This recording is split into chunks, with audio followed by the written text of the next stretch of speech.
Hi everyone. So good to be here at Finovate, back again live on stage. And today actually we're gonna talk about how actually customer engagement is changing within financial service. But first of all, let me just give you a flash of who we are, what we do. We are a fintech strength that has more than a decade of history within the customer engagement industry. We have a worldwide presence. Of course, core market is Europe, but we are present at a global scale. We are backed by one of the largest credit information group, CRIF. And yeah, that's more or less strength. So what are we going to talk about today? So we see that actually customer engagement is changing within the financial service industry.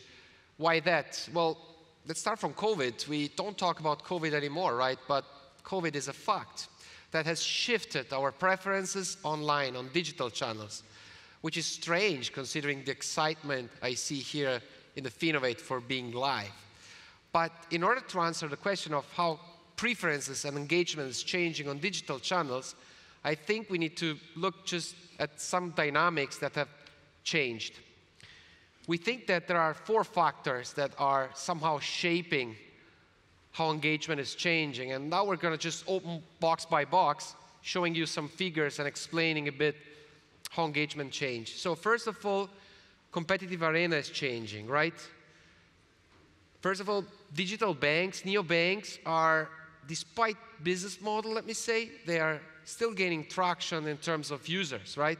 Always more and more users are approaching digital banks and they are using them and growing adoption year over year. We see buy now, pay later. It's a fact and a trend, right? And this is definitely changing the way consumers are approaching credit, as well as it is also changing some dynamics, moving the interchange fees from typically some players to other, and this is also a trend. We then see embedded finance that is somehow showing us that we can now consume financial products by non-financial institutions, which is also changing the industry. Going on the next building block, customer expectation. The way we consume digital channels changed. Think the way you consume Netflix, the way you consume Spotify, social. Everything is tailored around your personalized behavior, right? You do not expect to look for what you want. You already have it there. How does that come that in financial service you do not find this? There are researchers that in fact shows how personalization is something users expect. Boston Consulting says that 37% of customers expect to have an Amazon-like experience. It basically means that they expect to have something like a user-based behavior interface. The third building block is technology. We see somehow 2 pillars. The first one is open finance. So getting access to new forms of data is definitely something we need to take into account. First of all is open banking. So getting access to transactional data. The second fact is that we can now also access ERP's data. So we can, on the customer behalf, also access invoices, bills, and this source of data, which is also definitely something we need to take into account. And then there is a third layer of data that is now keep increasing. Investments, deposits, credit cards, loans, and this will further enable new use cases. And then we have another technological aspect we need to consider is platforms. We talk all day, every week about APIs, right? Which are somehow facilitating integration and adoption of platforms. Banking as a service is a trend, not only for banking, but also for software. So software as a service is another trend. And then definitely we see cloud. Cloud infrastructure are also speeding up the adoption of new technologies. The fourth and last thing that is evolving the industry is definitely the advanced analytics. not stressing you too much on what advanced analytics is, right? But this is definitely enabling us to transform raw data into actions, into information. Typically, it's somehow a stepwise approach. The first thing you do is you look at the raw data and you enrich the data. You categorize it. You clean that data. You extract merchant. You extract information. And this helps you, as a bank, understanding the customer preferences. And then it enables to gather insights. So we can understand the cash flow. We can understand the preferences, the propensity of the users. And then there is one more layer that is definitely something that is happening right now, is that we can also zoom the impact that we have on the environment by just looking at our accounts. So when we swipe our debit card in Walmart to pay Walmart $100 for that specific transaction, thanks to advanced analytics, we can now also define what was the impact in terms of carbon emissions to produce that $100 of transaction. Having said that, so we need to consider all this environment that we saw to build a new value proposition as a financial institutions to be more effective in the way we communicate with customers. So gathering raw data, thanks to open finance, elaborating it, thanks to advanced analytics, and finally create a personalization layer. This can be seen as a very, very simple, of course, 3 steps approach that actually tells us that we aggregate data, as we said, we enrich it, and we create personalization. But becoming practical, how can we create this personalization effect? So essentially, in order to deliver personalized user experience, we definitely need to think about customer-centric journeys. So let me put the client really at the center of the stage. So myself, Alice, I'm a graphical designer. I work here in New York City as a freelancer, so every day I rush to build up my future, and having a balanced liquidity, having a promising credit history are my financial goals. And as an SMB banking customer, I strongly believe that the bank I want to be loyal to should be supporting me with proactive insights for me to take a conscious financial decision. And what happened today is just that I received a notification from my bank, which is telling me that one of my biggest clients didn't pay my last bill. So let me understand better what happened. Well, actually, I was supposed to get paid 2 days ago by my client, but this payment didn't happen. And so now I'm wondering, what about my cash flow? Well, indeed, my net cash flow for this month, it appears to be negative. And moreover, my bank is forecasting an upcoming liquidity risk. But why is that? Well, that is because I'm supposed to pay my rental fee in a couple of days, like every month I do. But due to the net cash flow, I might have a liquidity risk in paying this upcoming expense. And this is totally unexpected to me. And so now I'm wondering, what if my bank could be proactively suggest the next best action for me to get my balance and my liquidity back on track?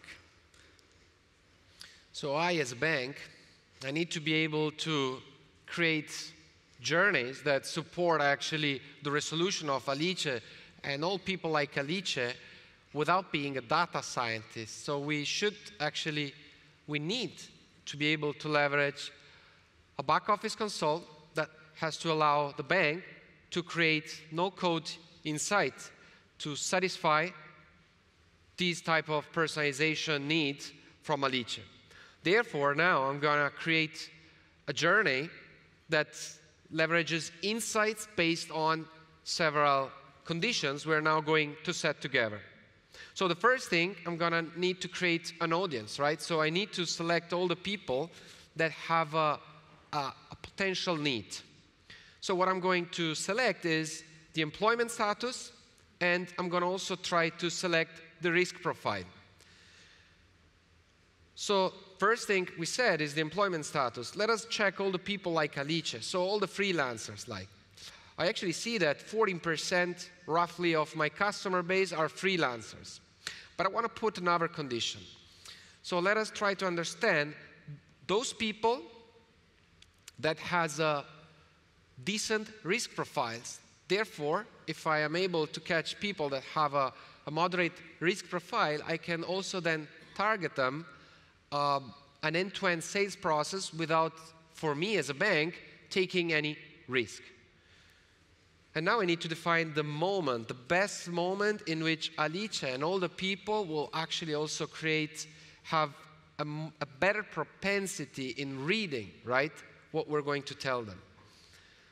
And the liquidity risk. So we're going to detect in advance a potential need of liquidity. And last but not least, we will have to define the message. So a message that Alice will see in her app once she will swipe back to the dashboard.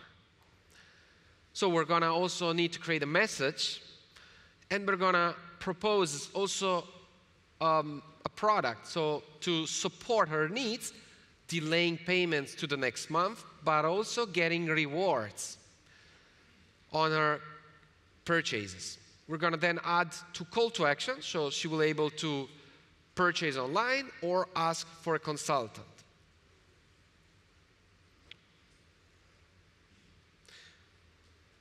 And basically, after having created the journey, we're back to the homepage of our back office console, and we see that the insight has been generated and pushed to the end user, and therefore is already generating traction. So let us see how actually the journey ends from Alice's perspective. So now, when accessing the personalized dashboard on the banking app, I can find just there an easy answer to my financial need. So I can actually get an instant issuing of a new credit card, so to balance back my liquidity. And when using this newly issued credit card, I can also be rewarded with a very nice cashback program that is provided by my bank. So going back to the liquidity risk that I was supposed to face, I can just smooth the payment of the upcoming expense, charge it to the newly issued credit card, and just get my liquidity back on track. So in the end, personalized, easy, instant, digital, customer-centric user experience that is maximizing my satisfaction and my loyalty to the bank. Going back to the initial framework and wrapping up, how did we address all these changes that we saw? We are definitely looking at the competitive arena, trying to find journeys and ways to create personalization to maximize the loyalty of the customers, increasing the lifetime value of that customer, and therefore reducing churn. But we're also definitely boosting digital sales while doing it. The second thing is the customer behavior. Definitely, this was very well explained by Alice. We definitely have been creating a personalized experience around a real use case, a journey that we need to address as a bank, as an advisor to a customer that has a need. The third thing is the technology. We have been using SaaS-based technology that definitely leverage new concepts. Fourth thing is the data analytics. Everything we have been able to trigger and push to the end customer was detected in advance thanks to data analytics technology. So personalized digital experiences are made possible by Strand's product suite, which is made of 3 core products: personal financial management, business financial management, and Engager. A set of tech enablers are allowing our technology to be easy to plug in. We provide on-prem installation. We provide easy software as a service integration, and also cloud-based solution. So just come and visit us at our booth, number 300, downstairs at the right corner of the main entrance. We will be happy to discuss more use cases that are really matching with your views about a better banking for tomorrow. So thanks a lot, and enjoy the Finovate. Thank you.